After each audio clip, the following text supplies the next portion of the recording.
talk about the theory behind the running stitch. So for the running stitch, we're going to be looking for a stitch that's kind of something like this or like this.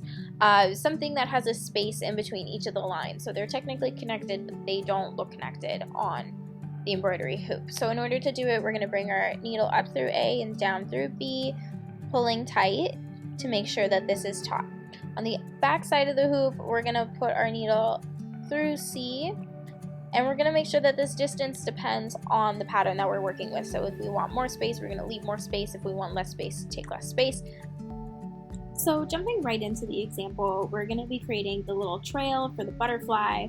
Now trails don't exist in real life, so don't stress if it doesn't come out perfect, but all I'm doing is running the needle, creating straight line segments, taking my time on each little segment to make sure everything is pulled tight, because I want to make sure that as I'm working along the way, I'm not creating any fabric bubbles. Fabric bubbles are something that you would like to avoid if you can, so just really taking your time will really help you make sure that nothing arises. I'm going to speed up the rest of the video. You can watch me work through the rest of this, and then we're going to meet at the end.